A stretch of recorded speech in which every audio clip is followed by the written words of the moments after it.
there, my fine young cannibals. I've been listening to a lot of retro, like, I called it retro. I guess it's not. Well, it might be now.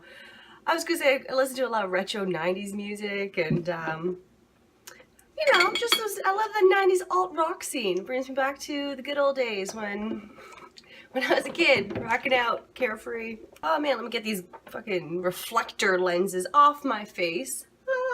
You may notice my hair's cut. My hair's no longer enveloping my tits, so that's a good thing. And it's a wee bit more reddish than you might have seen. Yeah, there's a little story for that. As a Christmas present from my mother-in-law, she was gonna do my hair for me. Awesome. She can get the good quality hair dye, and I wanted chocolate brown. Bless her heart, she tried. I don't know why she got this color. I wanted chocolate brown. She picked up medium golden blonde.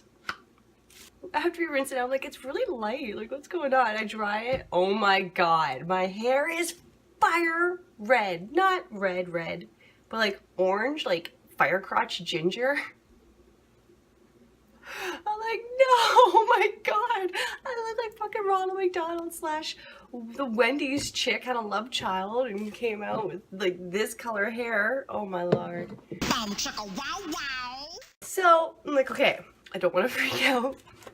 She was doing this out of the goodness of her heart, you know, it was part of my present. So, needless to say, I went to Walmart and picked up a box dye of the darkest chocolate brown I could find, and I got this, so, you know, a bit of red tones. You know why? It's because I have Irish blood, so as soon as I try to go blonde without properly doing the steps to go blonde, like bleaching and like the whole condition, I don't even know how to do it because I don't go blonde nicely. Whenever I try to go blonde, it goes red.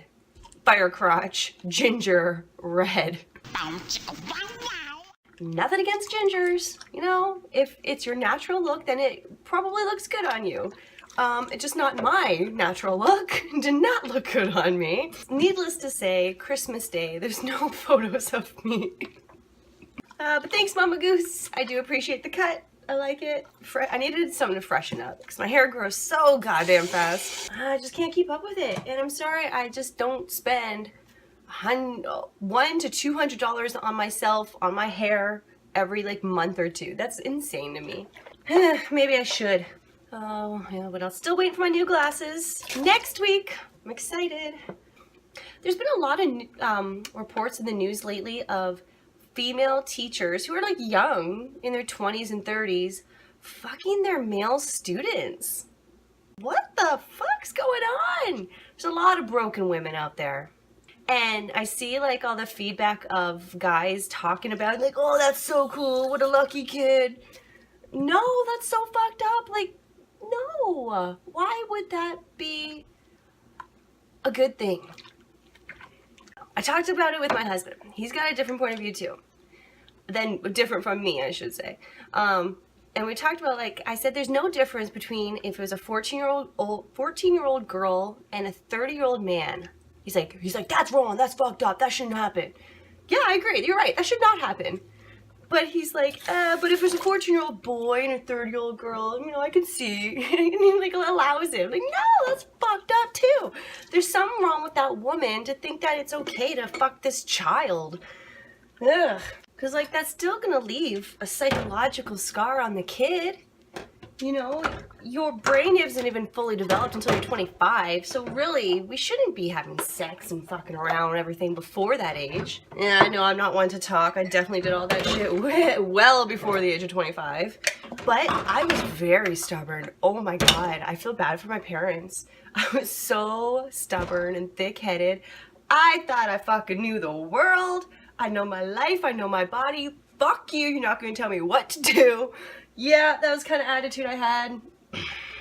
Man, I'm glad I don't have daughters. Just gonna say. And you know what? If some woman tries to fuck my kid, oh my God, I will fucking slit your throat, bitch. Just gonna throw that out into the ether webs now. Because I don't care if he thinks it's cool. I don't care if his dad's giving him props. Some fucking grown-ass woman's trying to fuck my minor son? Ain't having it. I know I'm being biased because I have 2 young boys, and it's my job as their mommy to protect them from all predators, men and women.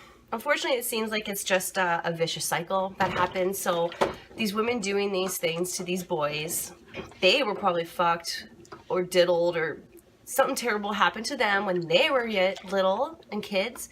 And that's when like those wires get crossed. Like you confuse sexuality with things that are not supposed to be sexual, like children. Ugh, it's just so nasty. But yeah, I totally got that from Joe Rogan. I'm gonna have to find an actual legit link about that, about your brain being fully developed at 25, because it's interesting to me. I love looking at the scientific point of view of life now and letting that explain, you know, why people do what they do, and kind of explain the psychology behind all the fucking craziness in this world. Yeah, but yeah, you gotta protect your babies. Protect them from those fucking psychos. As I've grown and aged, my taste in what I'm sexually attracted to has changed as well. And that's supposed to happen. Pretty sure that's supposed to happen. But, I mean, the age requirement has changed. My age bracket has gone up with my age. As it should, right? A good movie about that reflects that from, like, as a boy being young and a female being the predator, is The Perks of Being a Wallflower. Such a good movie. I loved it. It's not all about that. I mean, it's part of the storyline of the main character. What's her name? Hermione from Harry Potter's in it. She was also hilarious in This Is the End, when it's that apocalypse movie. Seth Rogen. She's like, you guys are talking about raping me. Yeah, loses on them. Which, you know, rightly so. I'd be fucking sketchy too about that. Just reminded me of when I was younger. I wanted to join the army. And I think it started probably just growing up, learning about Remembrance Day and learning in school about the wars and how all these people fought and died for our freedom. And it gives you like that sense of pride, right? And you want to show that pride for your country and do something meaningful with your life. So I thought, okay, maybe if I joined the army, I would be contributing too. Plus, I just always wanted to do those cool obstacle courses. I was looking, goddamn, I could do that. My dad really instilled that in me. He's like, you know what? Anything boys can do, you can do too. So I took that to heart, and I'm like, fucking yeah, I can. So I always wanted to, I guess, challenge myself, see if I could do it, and not necessarily like, you know, outrank guys, but just to be able to stand up and be like, you know what, just because I'm a chick doesn't mean I can't do this. So yeah, anyway, where was I going that? Oh yeah, joining the army. Okay, so when I was a kid, I wanted to join the army for those reasons. There's a sense of nobility about it, I think, to join the forces and fight for your country and defend your country, especially when you learn that your ancestors did the same, and if they didn't, you wouldn't have the freedom you have now, right? But what fucked me and fucked my head over, I don't even know how old I was when this movie came out. I was young. I saw The General's Daughter. Ugh. I know it sounds silly to like change your whole life based on a movie, but it really impacted me. If you haven't seen it, I'm pretty sure John Travolta's the lead. He plays the general. His daughter, spoiler alert, I'm gonna tell you the movie. What she does is she stages a rape.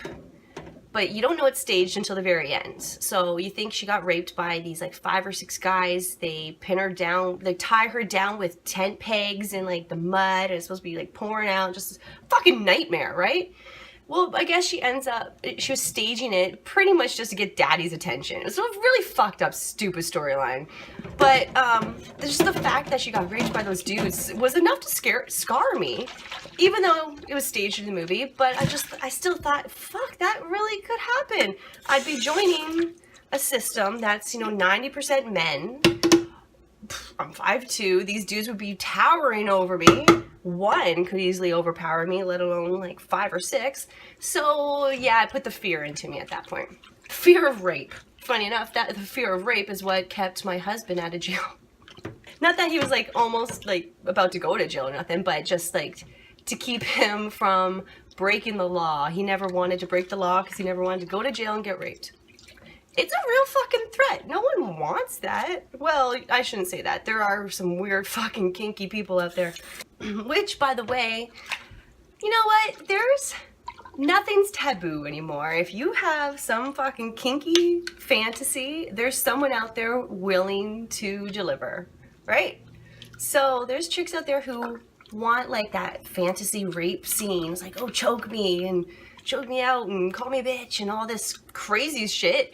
And there's guys that want to do that to women too. So there should be like, I don't know, some sort of like rape fantasy app, I guess, so that the rapists don't go after, you know, people who don't want it. They can go for people who do want it, pretending they don't want it, so that everyone is fulfilled, you know? Yeah, so there we go. Maybe an app is all we need to stop world rape. Get on that, app makers. That is so fucked up. I know, my mind's a little fucking twisted. If you can bring light to a dark situation, then that's a good thing. Right? It's a good thing. If you're able to laugh about dark shit. That's what makes this entertaining. Ah. And it's fucking cold out. Up here in the Great White North. Which, by the way, I heard some dude call into this past weekend and he referred to Michigan as the Great White North. And I was gonna call it and be like, motherfucker, Michigan ain't Great White North, Canada is. Although there is parts of Michigan that are further north than Ontario. So I didn't call. I let him have that one. Like, to be honest, I don't think what Louis C.K. was that bad. And again, I talked about this on a past podcast, so say it again. If he asked those women and they said no, or they were just totally against it and want to get the fuck out of the room and he like blocked them or forced them to stay, yeah, that's fucked up. But if they said yes, jerk away. You can't turn around and complain about it if you agreed to it. So, I don't know. I was picturing myself in the audience watching Louis C.K. and standing up and going, you could jerk off in front of me! Because I think that would be funny to shout out. Even though I really don't want to see that. He once referred to his whole region as a pig's ass. And I'm sure it is. That's one fire-crotch gingerly pig ass nobody wants to see.